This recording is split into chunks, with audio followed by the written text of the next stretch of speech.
You're listening to the Champ Off-Road podcast, presented by Amsoil.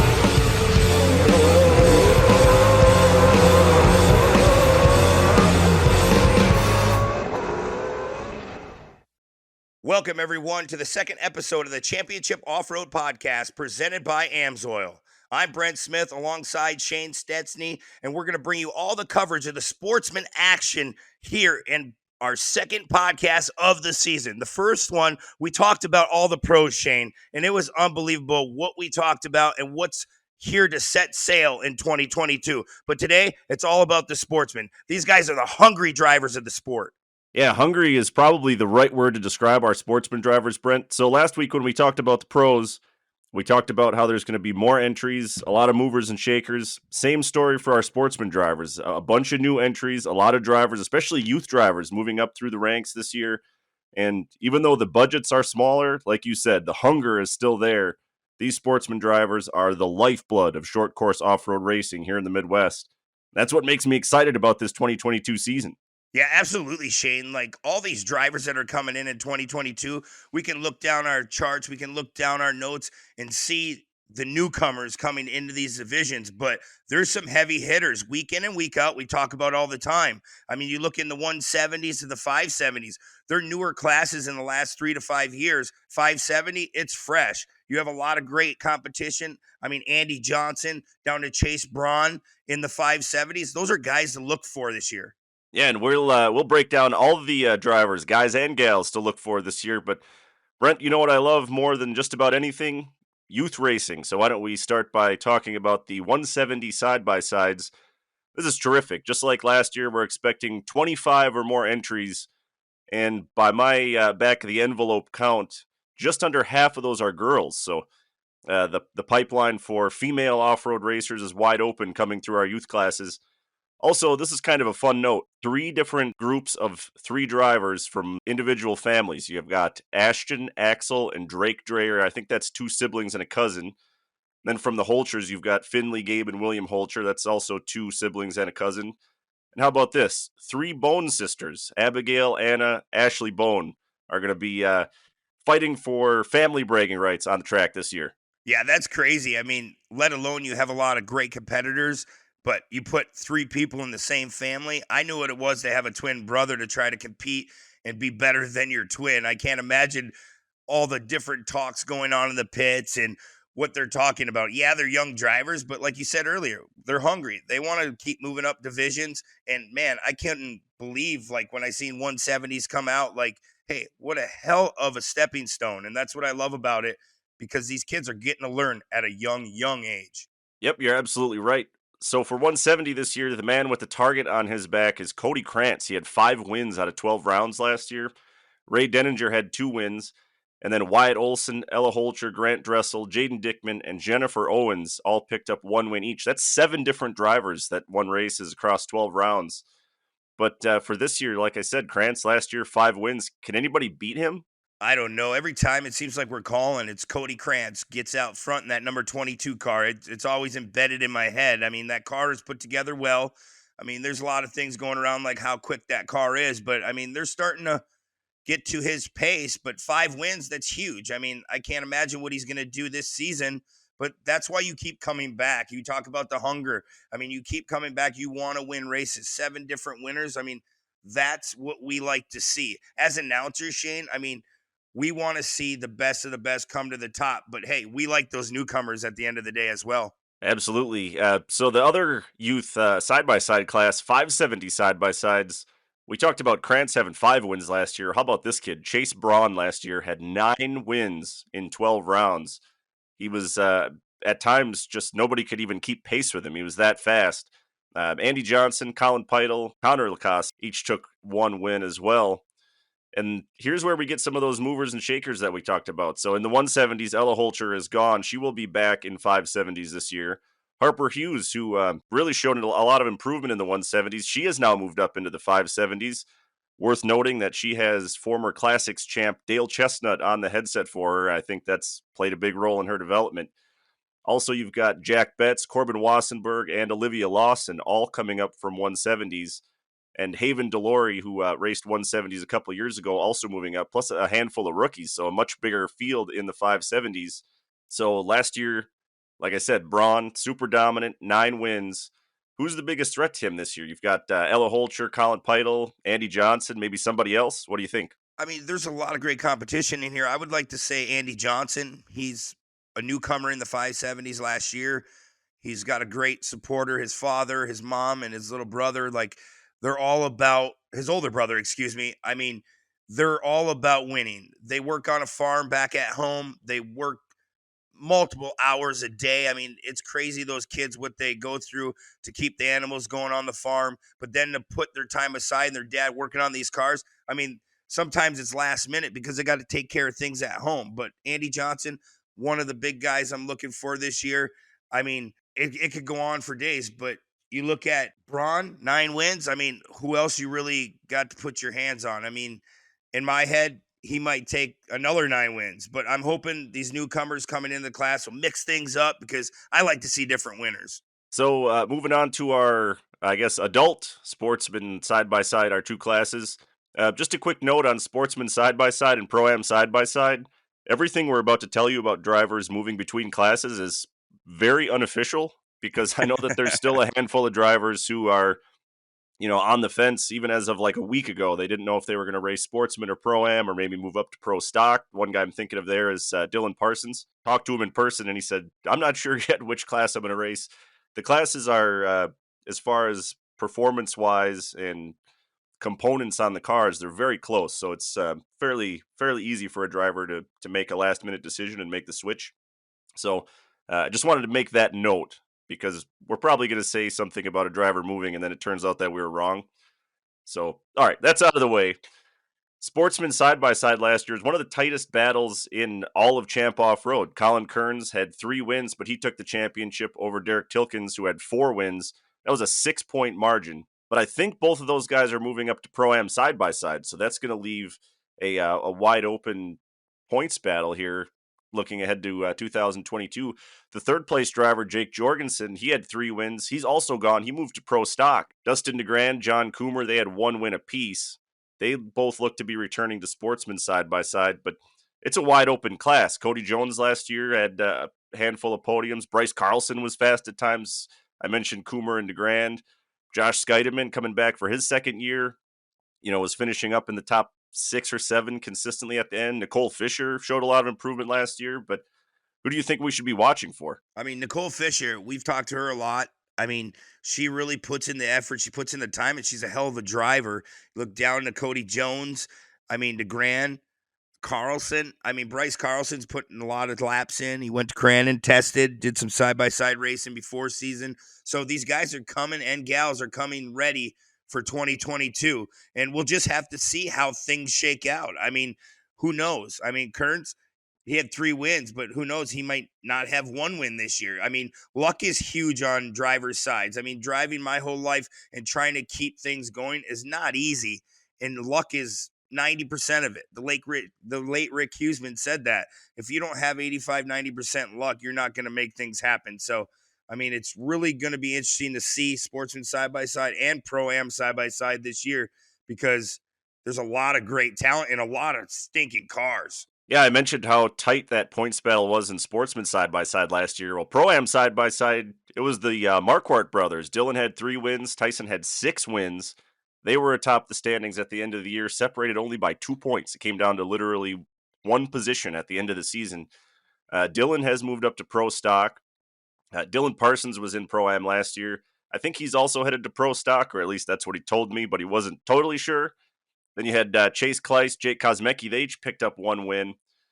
But the bigger question on my mind is, assuming they both move up, Kearns and Tilkins, can they both contend right away in Pro-Am side-by-side after being the 2 guys to beat in Sportsman last year? I mean, that's a great question, Cheyne, but you have to have confidence to move to that next class. If you ask these drivers, they probably will tell you, yeah, we got a shot at it. Me as a driver growing up, if you have that confidence to move forward and you think you can do it, hell, why don't you try it? I mean, you live once, go up and do it. I believe both of those drivers can really make a stamp in the Pro-Am class. It depends. I mean, how's their program? How's their budget? Do they have enough to keep it going all year?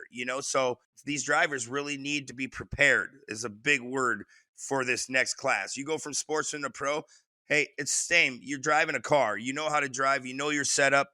But to take that Pro name and put it ahead, I mean, they're going to be ready for it, but it's not an easy move. But I think if anybody can do it, those two drivers can make it happen. Yeah, I completely agree with you. And I know, obviously Colin Kern's super talented, but Tilkins has to be just so extremely hungry coming into this year. You remember he carried the points lead most of the year last year in Sportsman side by side. As I said, in Sportsman last year, he had the most wins in the class with 4. But just those final 2 weekends, Bark River and then World Championship weekend at Crandon, just ran into some terrible luck. And I talked to him both of those weekends, and he was just absolutely sick to his stomach that his season fell apart like it did, and that he ended up in second in points. I know he's going to come back. He's such a fierce competitor. He'll be extremely driven. I expect him to do really well. Yeah, Tilkins, he's really moved to the next level in his program. I mean, it's just a bummer when you see him on the podium if he didn't get that win or if he had bad luck. He just bummer walking around the pits. But he was a man to look at in 2021, and I can guarantee you we're going to be talking about that Tilkins name in 2022, Shane. Well, so moving on, Brent, let's talk about some kart classes. Our short course karts last year, champion was Ava Lawrence. She only had 1 win, but was super consistent. 8 out of 12 podiums. That's a really great season, especially in such a competitive class. Tristan Hinton, Wes Vandevort, Ella Holcher, 3 wins apiece. Race Visser, 2 wins. But Ava Lawrence, last year's champ, she's no longer in the class. Ella Holcher, no longer in the class. Hinton and Wes Vandevort both came into the final round in the points chase, but came up just short. But we've also got some interesting outsiders that ran well last year. You've got Reed LeDuc, the Legacy, Gavin Plummer, Camden Peitel. Do you think one of those outsiders has a chance to steal the championship this year in 2022? Well, absolutely, Shane. The short course kart class is going to be amazing to watch. It's cool how you talked about Reed LeDuc. He really showed the big guns last year. I mean, Peitel. I mean, you could just go down through the names. I mean, when you get good competition to move out of the class, we see that new group of kids coming up through. I mean, Ella, she's ready to get out of that class. She's been very, very fast. Ava Lawrence, she's proved that she's one to beat. Scotty Lawrence, her father, running Pro 4. He knows how to put a program together. I mean, it's going to be interesting to see this year, but my eyes are set. It might be calling a little favorites, but Reed LeDuc, he's going to be prepared. I mean, you watch the Instagram and Facebook posts that Kyle posts. He's throwing Reed upside down, getting him used to being rolled over and learning how to get out of a truck in crazy situations. So they're doing what they need to prepare for 2022. But I mean, we're talking about short course karts, and I mean, it's a beginner's class, but we expect a lot of these little kids. Yeah, one of our youngest classes, but what I love about this class is that somehow these young kids just have such great personalities. I'm thinking of like Tristan Hinton, Race Visser, who's an absolute rock star, got a ton of FaceTime on the Champ Off-Road live stream last year. Wes Vandevort, always on the podium. The first thing he says on the podium every time is how great the other drivers that were on the podium race. He never wants to talk about himself. Just such great personalities, just outstanding young people in short course kart. Yeah, it's so cool how they're on the Champ Off-Road shows during the year and search for merch. I mean, you keep an eye on Tristan Hinton and Race Visser. They're going to be your newcomers in the pro ranks in the next 5 to 6, 7 years. You watch. I mean, they're going to be your Easton Sleeper. They're going to be your young Doug Matag when they came in the series. Like, they're going to be the guys to watch. And they're so outgoing. They love the sport. Like you said, they're not shy. They know what to talk about, and they create attention. And that's what you need in our sport to gain sponsors, to gain likes, to gain respect from a lot of people. Yeah, you're absolutely right. That's one of the fun things about our youth classes is trying to single out those drivers that, there's obviously some drivers that we talk about just about nonstop because they've earned that right. Race Visser being one of them. Ella Holcher, we talk about her a lot because she's, last year raced 3 classes, but It's fun to just kind of project, like you said, 5-10 years into the future. Which of these drivers are we really going to be talking about in Pro 2, Pro 4?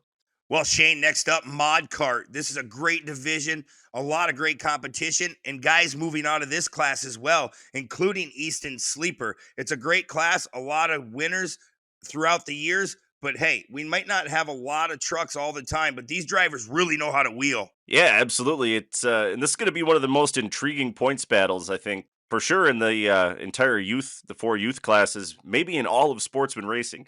So you said Easton Sleeper, he was the champ last year. He picked up 2 wins. He has moved on to Pro Spec. The other winners last year, Mike Funk had 5 wins. Antonio Inglesi had 3 wins. Porter Inglesi, Troy Johnson, 1 win apiece. But Mike Funk may not even make it out at all this year. He has a foot injury that's going to keep him out for at least the majority of the season. Word on the street is he may just take the year off. Antonio Inglesi, like I said, he picked up 3 wins. He's moved on to Pro Light. That's 10 of the 12 wins from last year that are now out of the class. But there are some interesting newcomers. We mentioned Tristan Hinton coming out of these short course karts. Also, Ella Holcher making that move up into mod kart. So you've got this interesting mix of newcomers, but some other hungry veterans are still in the class. I'm talking about Andy and Troy Johnson, Zach Rahanowitz, Chase Moeller, Porter and Glazy. Is this going to be the most wide open championship chase among the youth classes, you think? Yeah, those last 5 that you talked about, Andy Johnson, Troy Johnson, Zach Rahanowitz, I mean, they have years in this class, so they know what it takes to win. They have a great background. They have great equipment. So it'll be interesting to see. Porter and Glazy, really, really strong race car driver. I mean, we talk about a lot of these guys, but Tristan Hinton keeps coming up. He's a newcomer. He races snowcross. The kid is always on something, driving. So keep an eye on Tristan Hinton. But Andy, Troy Johnson, they're my local favorites. Those guys are always showing their guns. Yeah, like I said, that's this mod kart class probably the hardest to predict for this year. Like I said, 10 out of the 12 wins from last year, those drivers are gone. Well, as always, Brent, this podcast is presented by Amsoil. Champ Off-Road fans, remember to visit amsoil.com for products that protect and maximize performance in all your vehicles and motorized toys. Use that convenient Amsoil product guide to find exactly what you need and get fast free shipping right to your door. Amsoil, run with us. So, Brent, do you know what I love more than anything in racing? Oh, yeah, I could probably nail that right on the head. We're talking about the Buggies, because you're a buggy dork in a cool way, dude. Like, that's all you've lived for your whole life. You've actually got to drive light buggy. So, I mean, this is what you live for. It's so cool. You always have the greatest notes. You always are talking with those drivers. They know you personally, and you get so excited. Like, our favorite classes, super stock truck, we go to 1600 buggy, but these cars in these classes are very competitive, and there's a ton of them. We talk about who's going to win this year. I couldn't tell you. Yeah, we've got some more wide open points battles. Let's start with light buggy. So last year, Colin Schultz, this was not a close points battle last year. He had 6 wins, including he rattled off 4 in a row from rounds 8 through 11. Now get this. Colin Schultz, who was the champion, in the final round, he finished 23rd. The runner-up in points finished 17 spots higher in that final round in 6th place. And that cut Colin's points margin to 60 points. That's how far ahead he was of the rest of the field. That is crazy. The points battles are just amazing. Like how they stretch out or they stay together. I mean, you look at Colin Schultz. It seems like every time we talk about light buggy, it's the Schultz. It's the Schultz. But they put in the time. They put in the effort to be on top of the box week in and week out. But Jorgensen, I mean, no wins, 2 podiums. Watch for those guys to make the next step to try to go for that top spot every time. Stingle, we talk about that blazing orange car. You never can count him out. I don't care if he's 75 years old. He will be there. He's going to be really upset that you said that. No, I'm saying if he could be 75. He's not, but I'm saying when he's 75 years old, he'll still win in light buggy. Yeah, you mentioned Stingle. He didn't have a win last year either, but he finished second 4 different times. 4th place in points was Connor Schultz. He had 4 wins. That was second behind his brother Colin for most wins. The other 2 wins went to Tyler Tizzle-Wiens and Billy Booth. Neither of those guys are in light buggy this year. So what do you think? How does this points battle shape up? Can anybody throw the anchor on Colin Schultz? Oh, man, that's a tough question. I mean, Schultz has just been there. I mean, Connor and Colin both. I mean, they get to the front so quick. Mikey Vandenhoevel built those chassis. They are nothing but the best. I mean, love Mikey to death and what he's done over the years for everyone. And it's going to be hard to take those Schultz down. I could put other people in there and say that it's going to be a big battle. But when you win majority of the races in the Schultz family, that's my eyes are going to be on those boys. It's funny that you mentioned Mike Vandenhoevel. He is the most name-dropped person on this podcast since we took it over last year. I think 4 or 5 different drivers mentioned him last year, and I know that we're 2 for 2 on Mike Vandenhoevel references this year, so you're welcome for all the mentions, Mike. So the next buggy class we'll talk about, 1600 buggy. Last year the champion Dylan Parsons had 5 wins. John Fitzgerald, Tom Trelstad, Tony Keepers, 2 wins apiece, and then Billy Booth had the other win. Tony Keepers was right in the thick of the points chase, but then in Bark River, he crashed and broke his thumb, so that kind of cratered his chances. Billy Booth, who was the 2020 champ, he has moved on to Super Buggy. We'll talk more about that in a second. And then a couple other notes. The brother-in-law team, Craig Peitel, Brian Holcher, they're going to step out of 1600 Buggy this year, take the year off. They've got a lot of youth drivers in that Holcher and Peitel pit, so those 2 guys are going to focus on that this year and developing the young drivers. And then how about this, Brent? I think I can make this public now because it's already been posted on champoffroad.com, but one of the entries in 1600 Buggy this year, back after like a decade of being off, Mike Seafelt. If you've been around short course racing here in the Midwest for a long time, you remember Seafelt and Mark Steinhardt were like the 2 top dogs in 1600 Buggy for 15 plus years. But Mike Seafelt is back for 2022. Oh, that is great to see Mike back in the seat. Been around a long, long time. I remember when Brad Erickson was racing back in the day. They were always very, very fierce competitors, and it'll be good to see him back in a car. And don't count him out at any given time because he knows how to drive these 1600 buggy cars. So compared to some of our other classes that we've talked about already, here in 1600 Buggy, most of the heavy hitters are coming back for this year. So what do you think that points battle looks like? Does Dylan Parsons repeat, make it 2 in a row? Or what about the Trelstad brothers? Both of those guys were fast last year. Tom had a couple wins. Travis was on the podium a few times. Well, it's going to play out the way it plays out. I mean, I couldn't tell you. We've been around off-roads our whole life, but it takes every race. You have to come prepared. You can't just win the first one and the last one and think you're going to seal anything. You look at the names, John Fitzgerald, talk about Thomas Trelstad. Yeah, they each had 2 wins in 2021. But John, I felt like John had some bad luck. He got put in some different situations, got taken out a couple different times. I mean, it's back and forth. I mean, he's going to be ready for 2022. But then you move down and you talk about keepers. You talk about having some issues there in 2021, but he'll be back. He's always fast. These guys are in this class because they love this class. A lot of these guys could move up to the Super Buggy. It's more expensive. There's a little bit more to go after, but these are the guys that we're going to see coming back this year. And I'll tell you, the Trelstad brothers, they're going to be right there. But Tony Keepers, I think he's going to surprise everyone, and he might be that guy on top with 5 wins this year. Well, we'll find out how it plays out. And you mentioned Billy Booth, the 2020 1600 Buggy champion, not being in the class. That's because he moved on to this next class, Super Buggy. Now, last year, the story starts and ends with Michael Meister. Had 8 wins, rattled off 6 wins in a row from ERX through Dirt City and Bark River. So he swept 3 consecutive weekends. The other winners in the class, 1 win apiece for Bud Ward, Mike Kirkham, Mark Steinhardt, and Mike Hester. One driver leaving the class, that's Chris Vandenelzen. He had 3 podiums, finished in the top 5 in points. He is on to Pro Spec. But the rest of the top 12, so 11 of the top 12 drivers are in for 2022. So do you see that Alpha Pack playing out like it did last year? Meister, Hester, Steiny, Kirkham as the lead dogs, or do you think it'll be somebody else? Well, it's hard to count out Michael Meister, but you look at the list and you just see Meister, Hester, Steiny, Kirkham. I mean, then you put in Paul Hayward and Schwabe. I mean, J.D. Coran threw down some good runs. I mean, it's a bummer that Vandenelzen moved out of the class, but Hey, Dave Van Den Elsen will be showing his guns as well. But I'm telling you, this is like a train week in and week out.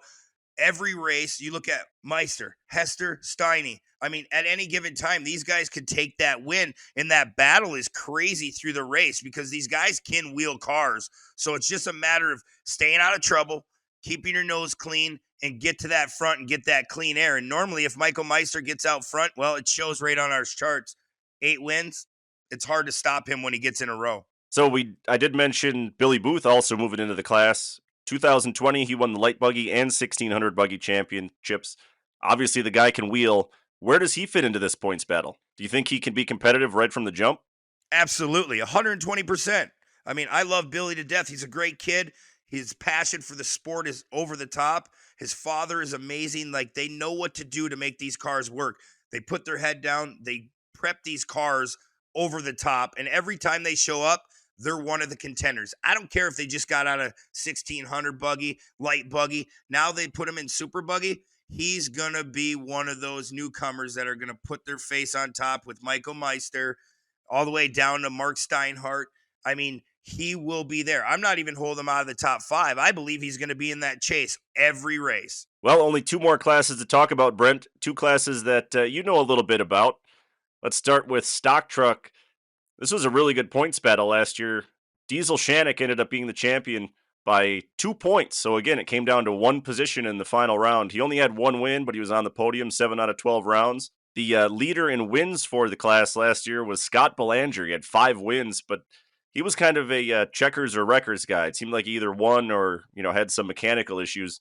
TJ Ewert rattled off 3 wins in a row in the middle of the season. Corey Holcher had 2 wins, and Eric Sankowski had 1 win. So Belanger is gone to Super Stock Truck. We'll talk about that a little bit more in a moment. Everybody else returns, and there's a couple newcomers, including Brian Piot, that's Scott Belanger's teammate, driving the truck that Scott drove last year. So like I said, it came down to 2 points last year. Is this the hardest class to predict, maybe instead of Mod Kart for the 2022 season? Like I said, that points chase came down to 1 position in the final round. Yeah, I really believe that it's going to come down to that final round once again. I mean, Corey Holger really showing his guns last year.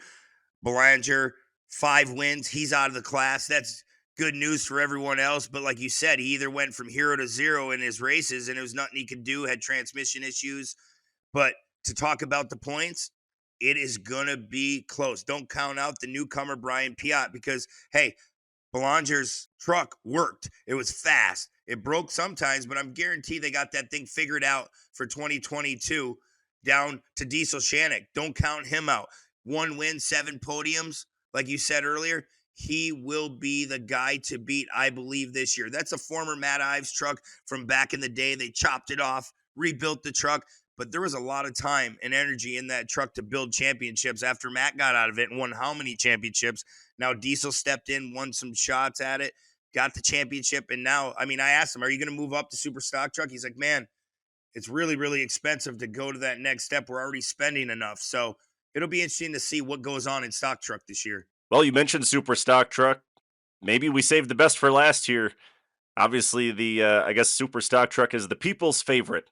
Last year, the champion was Joe Machosik. Only had 1 win, but a tremendously consistent year. 10 podiums out of the 12 rounds.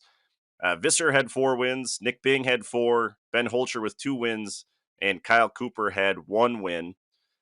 Visser, as we said on the last show, has moved on to Pro Spec. But that truck is still going to be there because Scott Belanger bought that truck from Nick Visser, and he is going to join the fray in Super Stock Truck. And then we also have an interesting newcomer. You see the name on the notes there, but I've been told that we have to keep that quiet who it is. It's a former class champion. If you are savvy on social media, on Facebook especially, you can probably dig a little bit on the Champ Off-Road Facebook page and find that driver talking about racing this year, but still kind of under wraps. But look for that some point this year, a brand new truck, former class champion coming back. But looking ahead to the full season, the points chase, aside from those guys I mentioned that split all those wins, you got Braden Beauchamp, Trey Beauchamp, Matt Pyburn, Aaron Holiday. Both those guys were rookies or second-year drivers back in 2021, showed a lot of speed. DJ Jorgensen had some top 6 finishes. How does this points battle play out? This is one of the most, the deepest most competitive classes in all the Sportsman divisions in Champ Off-Road. How does it play out? Well, Shane, I think it'll play out very, very well. I mean, you have newcomers coming in the class, some secret guys maybe making their debut once again, coming out of retirement. But we talk about Belanger, very, very quick in stock truck. He's got a great piece of equipment. When he came up into this class, he didn't just buy any old truck, go build a truck. He bought Visser's truck, a championship truck. So watch for him to take matters in his own hands. But then you go to Braden Beauchamp, Trey Beauchamp, Pyburn, Aaron Holiday, Jorgensen. I mean, they know how to win. They just haven't had that shot yet. They're right there. They have some bad teething problems coming into the class. But now you talk about the entire class as itself. These guys are very competitive. It gives us goosebumps still as announcers. We talk about these guys time and time again, but this class, I was in this class. It is very competitive. The trucks work in this points championship. Go to Nick Bing, Ben Holger, Kyle Cooper, you name it, Shane. I don't know. Who is your pick? Oh, man, you're putting me on the spot. I think it's going to come down to the final race, and it did this past year, 2021, between Joe Machosik and Kyle Cooper. I think it's at least a two-way battle, if not 3 or 4 guys all fighting for the championship as we enter the final round. I think it's going to be that close. Another thing to keep an eye on in this class, though, is so the drama, the physical driving, we'll call it, escalated all year. It kept getting a little bit rougher and rougher. After Bark River, the entire class had to be warned to play nice and get along a little bit. Do you think they can get past that and race a little bit more on the up and up in 2022? Well, as announcers, Shane, and the people out there watching Super Stock Truck, I guarantee you they want to see contact. They want to see these drivers drive hard, but taking people out, taking a guy out of his line in a mean way is not fun. I mean, we want to see the best of the best come to the top, and we look at the Super Stock Truck class, and I can name 11, 12 guys at any given day. If they have that luck on their side or they drove a perfect race, they can win.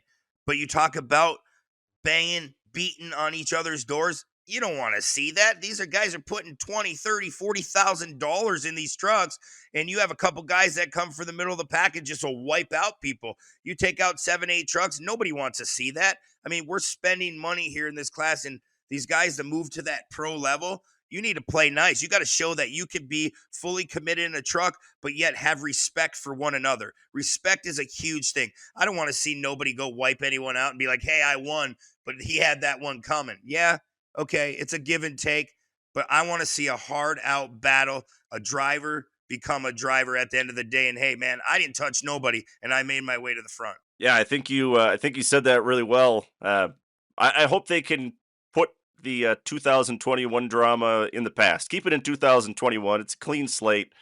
You know, like I said, everybody I hope they can play nice and make this the best it can be, because it's been said over the last couple of years that Super Stock Truck is the best kept secret in short course off-road. It's not, they're not on TV, but it's, if you know, if you're at the track and you've seen Super Stock Truck, it is a tremendous show. Yeah, it's the best show on dirt in the Sportsman division, if you ask me. And then we could talk about it all day long. But like I say, it gives you goosebumps. It gets you going. These classes, every class that comes up through our day, and people have to realize we're sitting there all day long, and we're going back and forth trying to reminisce and get new stories and make this the best sport possible, because we love it to death. But it's a long day. But I'll tell you, these classes, they're going to be fun to watch. I could not tell you who's going to win in each class in Antigo, Wisconsin. Yeah, absolutely will be fun to watch. And speaking of fun, Brent, if you got a little bit more time, I've got some more secret questions for you that were not on the podcast notes. Are you up for it? Oh, yeah. Throw it at me, buddy. All right. So first up, give me a long shot winner. Who's going to win a race this year that is just going to shock everybody? Are we talking in a certain division or all around every class? The entirety of the Sportsman division. Wow. Pick a winner that's going to just surprise all the fans. Let's see, man. You're stumping me, but that's cool. I love to be stumped on that stuff. Let's see. I want to say Belanger, like in Super Stock Truck. I really believe, I mean, it was just randomly one of the first things that popped in my head. We were talking about Super Stock Truck, but I believe Scott will get a win in the first part of the season in Super Stock, and I think he'll be one of the surprise notes. There's a lot of great talent, But hey, he's in a great truck as well. I like that answer. I'm going to go to Super Buggy, and I'm going to say Paul Hayward. He has visited the podium a couple times over the past couple of years. I think this is the year that he puts it together and picks up win number 1 in Super Buggy. That is awesome. Paul Hayward, new wraps on board those cars. Him and his wife are racing both this year. So, hey, watch for Paul Hayward. He's always quick. He's going to be there. I like that answer. We talked about a handful of drivers, some notable drivers, moving up a class. Which one of these drivers has the best chance to be competitive right away? You kind of sort of answered this already. You've got Scott Belanger in Super Stock, Tristan Hinton moving up to Mod Kart, Ella Holcher moving into Mod Kart, and Billy Booth in Super Buggy. Which one of those drivers do you think is going to be the closest to a championship this year? I mean, this is a big swing to throw this out there, but Billy Booth, he has the time in the cars. I know he's moving up a class, but I'll tell you, if you know how to drive, you know how to relate to a race car, and you know how to prep them, the driving is a small part. To keep that car together is the huge part. So watch, Billy Booth is my number 1 pick to make an opening surprise this year and to be in that top 5 in points all season long. I think you are a fool for picking someone not named Ella Holcher. I think the amount of seat time she's gotten over the last couple of years, she is going to jump into Mod Kart and be fast right from the drop of the green flag in round 1 in Anigo. I think she's going to be right in the thick of that points battle. Like we said, that class is wide open. If anybody can move into the class and steal a championship year 1, it's got to be Ella. Absolutely. She's a young talent, very, very well put together race car driver. And hey, that HBI car, anything she's going to get in from here on forward, she's going to do big things. Had a chance to talk to her mom and at the banquet here earlier this winter, and they're ready for what's next with her. They don't want to push her too fast. They don't want to shove her through and make it not fun. And she's enjoying it right now, and she's going to put down some great results in 2022. All right, second to last question for you here. I'm going to ask you to be a Debbie Downer. I want you to rain on someone's parade. Out of the Sportsman champions who are staying in the same class, I want you to pick a driver not to repeat. Not to repeat. Oh, man, you're going to... Someone's going to be sending you some. Someone's going to be sending you some upset DMs after this podcast episode comes out. That's okay. We've had worse. Here we go. Let's see. Oh, I don't want to rain on nobody's parade, dude. Like that's harsh. People are going to be upset. But if I had to throw something out there, it's going to be tough for Joey Matosik to take another championship back to back. But if anybody can do it, he can do it. But I don't want to rain on his parade, but we'll throw Joey Matosik under the bus. He can be mad at me. Well, you know, with these just for fun questions, I go out of my way to disagree with you, but I'm going to agree with you only because on our next episode, which will also be out before Anigo, Joe Matosik is going to be our Sportsman guest. So I'm going to be on the record with you as saying he won't repeat because I'm sure he'll have something to say to us about it. I'm just trying to set up some comedy gold for episode 3. Yeah, absolutely. We're going to have fun with it. Joey Machosik's a good driver, great kid. We always go over there and make sure we talk some words with him after the week's done and going into the next weekend. I mean, he's going to be the guy to beat, but hey, sorry, Joey. We have to throw you under the bus today. All right, and the final question here. Pick one class. Which class out of our Sportsman divisions is going to be so exciting this year that we're talking about it for years to come? Wow. Which one? They're all just amazing. I mean, we talk about super stock truck. I mean, the points battle, but I want to throw a curveball at this one. I want to say that 1600 Buggy is going to be one of the closest points championship races in 2022. I really do think so. I mean, Johnny Fitzgerald, Dylan Parsons, Tony Keepers, I could go on for days. Billy Booth was in there before, now moved out, so that gives another guy another shot at the top 5. That's my class, I think, that I'm going to be watching. And I normally don't pay attention that close because any given time, anybody can win. But at the end of the day, I think it's going to be tough for Dylan Parsons to put down 5 wins. Well, you stole my answer, so I'm going to take stock truck as being a knockdown, drag-out fight to the finish. Like I said, last year, it came down to 2 points between Diesel Shannick and the runner-up in points in that class. I think it's going to be that close again. Ewert was coming on so strong last year, rattled off a couple wins. Corey Holcher, obviously fast. Sankowski, a former world champion in the class. I think that's going to be a 5 or 6 truck or more points battle that just rages on all year. I think it's going to be one that we remember for a long time. Well, Shane, sorry I stole your answer, but that was another one. That's another great class. And I think we're going to see 3-4 different classes like that in 2022. I really do. And that's what we're here for. We love our job. We love this sport to death. Everyone at Champ Off-Road has been doing what they need to do to step up this series. And, I mean, there's huge things coming. I mean, new drivers, new trucks, new cars. And I'm telling you, the car counts, you thought they were big last year. They're going to be huge this year. Yeah, already we're up by about 25 more drivers across Pro and Sportsman combined compared to where we were last year at this time. So it's going to be a great season. So next time on the Champ Off-Road podcast, we're going to go back to our classic format. We're going to bring some guests on. We appreciate you sticking it out, listening to just Brent and myself talk about racing, especially this episode, which is going to be a long one. But we want to give our sportsman classes their fair shake, give them some love as well. On the next episode, as we mentioned, we'll have Joe Machosik from Super Stock Truck. I'm sure he's going to have some things to tell us. And then we're also going to have Ryan Beat, so we'll talk about his efforts in Pro 2 and also the future, where Pro Spec goes next.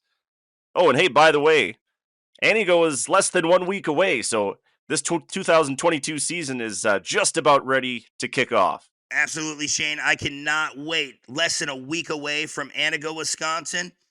Once again, I'm Brent Smith alongside Shane Statezny, and you have just witnessed our second podcast of the season. Make sure you follow up and listen to our third podcast coming up here at the Championship Off-Road Podcast presented by Amsoil. Have a great night, everyone.